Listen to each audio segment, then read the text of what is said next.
Sabe quando a vida, de um jeito meio torto, te joga em situações que você nunca imaginou? Eu tenho uma história que compartilhei com pouca gente porque ela é complicada. Às vezes, parece que a gente está se equilibrando numa linha bem fina entre o certo e o errado. Não porque a gente quer, mas porque a vida nos prepara para isso antes mesmo de tudo começar. Era assim que eu me sentia naquele dia, como se o universo tivesse um senso de humor perverso, e eu fosse o alvo da piada. Tudo começou numa tarde de sábado comum. Eu não estava fazendo nada de especial, só cuidando das tarefas preguiçosas de fim de semana. A casa estava silenciosa, o único som era o zumbido da máquina de lavar roupa no fundo. Eu estava organizando meu guarda-roupa, tentando decidir o que doar, quando encontrei aquela saia antiga. Não me entenda mal, eu não costumo mais usar esse tipo de coisa. Já passei dessa fase, ou pelo menos eu achava que sim. Mas quando a peguei nas mãos, as memórias vieram com tudo. Era uma relíquia da minha juventude em Salvador, uma época em que a confiança era natural e a vida era pura diversão e liberdade. Por impulso, decidi experimentar. Vesti sem esperar muita coisa, mas quando me olhei no espelho, não consegui deixar de rir. Estava mais apertada do que eu lembrava, marcando meu corpo em lugares que não devia, ou talvez nos lugares certos. Eu estava apenas vendo se ainda servia quando ouvi a campainha tocar. Quem pode ser? Murmurei para mim mesma. Meu cabelo estava uma bagunça. Eu não estava vestida para impressionar, e com certeza não estava esperando ninguém. Quando abri a porta, lá estava meu sobrinho, o Pedro. Agora, o Pedro não era mais um menino. Aos 22 anos, ele era um homem feito, com ombros largos e uma confiança que chamava a atenção em qualquer lugar. Ele carregava uma pequena maleta de ferramentas, exibindo aquele sorriso fácil de sempre. Tia, você ligou por causa daquela lâmpada piscando, lembra? Ah, é mesmo, eu tinha esquecido completamente. Vá consertar a lâmpada do banheiro de visitas, eu disse, um pouco sem graça com a minha roupa, mas sem querer chamar atenção para isso. Eu ri. Claro, pode ir. O banheiro é no fim do corredor. Ele passou por mim, e eu não pude deixar de notar. Ele parou. Por um segundo, seu olhar desceu por mim, e depois ele desviou o rosto rapidamente. Talvez tenha sido impressão minha, mas havia algo diferente nele. Pedro começou a mexer na luminária enquanto eu voltava para o meu quarto. Mas o tempo todo, eu sentia uma tensão estranha. Não era forte, apenas inesperada. Sabe aquela sensação de quando o olhar de alguém demora um pouco demais? Mesmo que a pessoa tente disfarçar. Deixei para lá. Achei que estava pensando demais. Afinal, ele é meu sobrinho. Mas então, quando eu estava passando pelo corredor para pegar algo na cozinha, Pedro me chamou. Ei, tia, pode vir aqui um segundo? Acho que preciso de uma ajuda. O que aconteceu em seguida me deixou ainda mais confusa. Quando entrei no banheiro, Pedro estava em cima de um banquinho, com as mangas da camisa arregaçadas, revelando braços fortes e bronzeados. Ele segurava uma chave de fenda com uma mão e apontava para o bocal da lâmpada com a outra. Acho que o fio está preso, disse ele, olhando para mim. Você pode segurar a luminária para mim enquanto eu tento soltar? Eu assenti. Ele se inclinou mais, e eu podia sentir o calor do braço dele roçando no meu enquanto ele trabalhava. Olhei para ele e foi aí que percebi que Pedro não estava focado apenas no fio. Seu olhar deslizava constantemente para mim, como se estivesse tentando decifrar algo. Nada óbvio, algo que outra pessoa poderia não notar, mas eu notei. Está tudo bem? Perguntei, quebrando o silêncio. Ele me olhou e por uma fração de segundo, vi uma hesitação em seu olhar. Então, ele abriu seu sorriso relaxado de sempre. Sim, só queria ter certeza de que não vou estragar sua luminária, eu ri nervosamente, tentando desviar o assunto. Bom, você é o especialista sem pressão. Mas como eu disse, não consegui ignorar a forma como seu olhar demorou em mim, mesmo que por um segundo a mais. Minutos depois, ele finalmente consertou a fiação e desceu do banco, limpando as mãos. Pronto, novinho em folha. Obrigada, eu disse, tentando manter a voz casual. Você me salvou. Ele se encostou no batente da porta, me olhando com uma expressão que eu não conseguia decifrar. Sabe, tia, acho que nunca te vi usando algo assim antes. Eu gelei por um momento, sentindo meu rosto esquentar. Ah, isso ri sem graça, ajeitando a barra da saia. É uma coisa antiga que achei no fundo do armário. Ia até doar. Pedro não disse nada no início, apenas continuou me olhando. Havia algo indecifrável em seus olhos. Então ele sorriu, mas desta vez foi diferente. Bom, ficou ótimo em você, disse ele. A voz dele estava mais suave que o normal. Eu não sabia como responder. Obrigada, murmurei. Sentindo-me desconfortável, virei-me rapidamente para sair do banheiro, querendo um pouco de distância. Mas quando saí, Pedro me seguiu de perto e me parou no corredor. Tia. Eu me virei para ele, o coração batendo forte. Sim. Ele hesitou, como se estivesse procurando as palavras certas.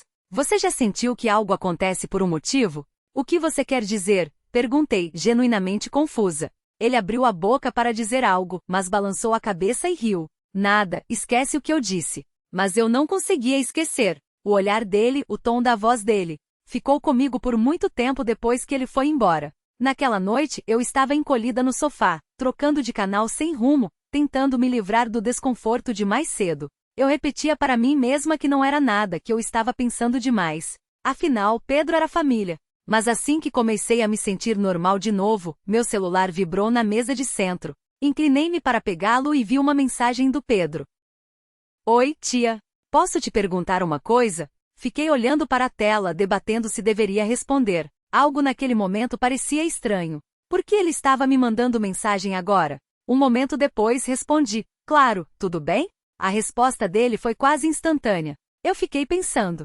Você parecia diferente hoje. Isso me pegou de surpresa. Senti meu coração apertar um pouco. O que eu deveria dizer? Meus dedos pairaram sobre o teclado enquanto eu pensava em como responder. Finalmente decidi por algo neutro. Bem, eu estava só experimentando umas roupas velhas. Nada demais. Ele leu minha mensagem imediatamente. Vi a bolha de digitação aparecer, mas ele levou 1 minuto para responder. Quando a mensagem dele finalmente chegou, me pegou desprevenida. Você estava muito bonita. Sério. Eu pisquei para a tela, o coração acelerado. Isso era só um elogio inofensivo ou algo mais? Eu não sabia o que sentir, muito menos como responder. Depois do que pareceu uma eternidade, respondi, obrigada, Pedro. É muito gentil da sua parte. Eu esperava que isso encerrasse o assunto, mas no fundo, eu sabia que não. Ele respondeu de novo, eu não sei se deveria dizer isso, mas eu senti uma coisa hoje. Meu fôlego ficou preso na garganta. Isso era um território perigoso, um que eu não sabia como navegar. Pedro não era qualquer um. Ele era meu sobrinho. O que quer que ele achasse que estava sentindo estava errado. Mas em vez de encerrar, uma dúvida surgiu em mim. Talvez fosse curiosidade. Ou talvez eu só não quisesse ferir os sentimentos dele. Não respondi imediatamente. De repente, o indicador de que ele estava digitando apareceu novamente. Esquece o que eu disse. Não quero deixar as coisas estranhas. Soltei um suspiro, um misto de alívio e ansiedade.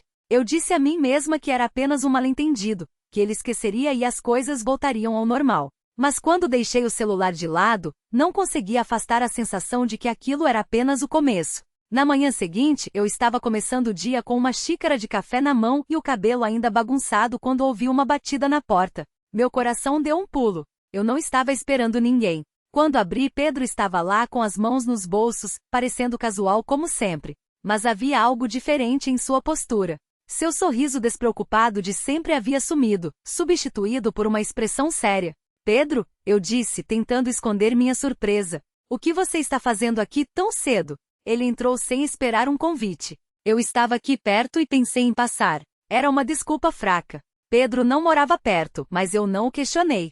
Em vez disso, fechei a porta e o segui até a sala. Ele se sentou no sofá, inclinando-se para a frente com os cotovelos nos joelhos. Eu podia sentir a tensão no ar, densa e não dita. Está tudo bem? Perguntei, sentando-me em frente a ele. Ele me olhou, seus olhos procurando os meus. Sobre ontem à noite. Eu não queria te deixar desconfortável.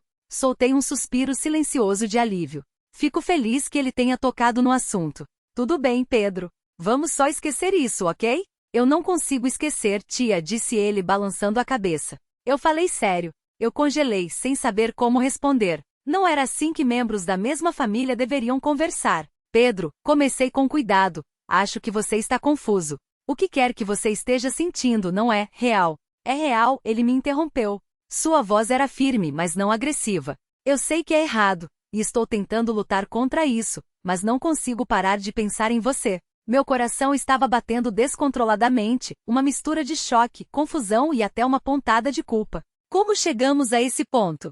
Pedro, eu disse, minha voz tremendo, você precisa parar com isso. Você é meu sobrinho. Isso é errado. Ele assentiu lentamente, o olhar caindo para o chão. Eu sei que é, mas eu precisava te contar como me sinto, porque guardar isso para mim estava me enlouquecendo. Houve um momento de silêncio na sala, quebrado apenas pelo tic-tac fraco do relógio na parede. Eu não sabia o que dizer, como consertar isso ou se poderia ser consertado. Finalmente levantei-me. Eu precisava de um pouco de distância dele. Acho que você deveria ir. Nós dois precisamos de tempo para pensar. Ele olhou para mim, uma expressão de arrependimento e saudade em seu rosto. Tudo bem, disse ele baixinho. Ele saiu sem dizer mais uma palavra, e quando a porta se fechou atrás dele, senti uma onda de alívio, mas também uma sensação persistente de pavor. Quando o sol da tarde lançava longas sombras pela sala, vi a ponta de um envelope saindo por debaixo da porta da frente. Meu estômago se revirou quando o alcancei, sabendo de quem era antes mesmo de pegá-lo. Desdobrei o papel com as mãos trêmulas, meu coração martelando nos ouvidos. A caligrafia era inconfundivelmente de Pedro, limpa e deliberada, como se cada palavra tivesse sido escolhida com cuidado. A nota dizia: Tia, eu sei que você me pediu para ir embora, e eu respeito isso, mas não posso fingir que esses sentimentos não existem. Eu não estou pedindo nada. Eu só precisava que você soubesse. Se você quiser que eu suma, apenas diga. Eu nunca mais vou te incomodar. Mas se uma pequena parte de você sente o mesmo, por favor, me avise. Eu vou esperar. Fiquei ali encarando as palavras, sem saber se ficava com raiva, lisonjeada ou com medo. 1000 pensamentos corriam pela minha cabeça. Isso era real? Ele realmente se sentia assim? E por que uma parte de mim estava hesitante em descartar isso completamente? Dobrei a nota e a guardei numa gaveta, fora de vista, mas não fora da mente. Eu disse a mim mesma que não responderia, que ignorá-lo era a melhor coisa a fazer. Mas, no fundo, eu sabia que ainda não tinha acabado. Mais tarde naquela noite, enquanto eu tentava dormir, meu celular vibrou novamente. Era Pedro. Tia, eu sei que disse que não ia mais te incomodar, mas eu preciso saber se você recebeu minha carta. Olhei para a mensagem, debatendo se deveria responder. Por fim, digitei: recebi. Mas Pedro, isso tem que acabar. Não é saudável para nós dois. A resposta dele foi quase instantânea. Eu vou parar, se é isso que você quer. Você realmente não sente nada por mim? Nem um pouco. Meus dedos congelaram sobre o teclado. O que eu poderia dizer? Admitir qualquer coisa só pioraria a situação, mas negar parecia desonesto. Finalmente digitei: Pedro, você é meu sobrinho. É tudo o que posso dizer. Não era a resposta que eu queria dar, mas era a única que eu conseguia. Na manhã seguinte fui para o trabalho, ansiosa por uma distração de tudo o que havia acontecido. Meu trabalho era meu santuário, um lugar onde eu podia me concentrar e deixar meus problemas pessoais na porta. Mas enquanto estava sentada na minha mesa, olhando os e-mails, tive a estranha sensação de estar sendo observada. Olhei para cima e gelei. Pedro estava do lado de fora da janela do meu escritório na Avenida Paulista, com as mãos nos bolsos, uma expressão conflitante, mas determinada no rosto. O que ele está fazendo aqui? Murmurei. Pedi licença rapidamente e saí antes que ele decidisse entrar e criar uma cena. O que você está fazendo aqui? Perguntei, tentando manter a voz firme. Eu precisava te ver, disse ele, a voz baixa, mas séria. Você não respondeu minha pergunta ontem à noite. Pedro, eu já te disse, isso não é saudável. Não podemos continuar essa conversa. Mas você não negou, disse ele dando um passo mais perto. Você não disse que não sentia nada. Dei um passo para trás, apertando a alça da minha bolsa. Não se trata de sentimentos, Pedro. É sobre o que é certo e o que é errado. E não importa como você veja, isso é errado. Ele suspirou, passando a mão pelo cabelo. Eu sei que é errado. Eu já me disse isso 100 vezes, mas não consigo controlar como me sinto.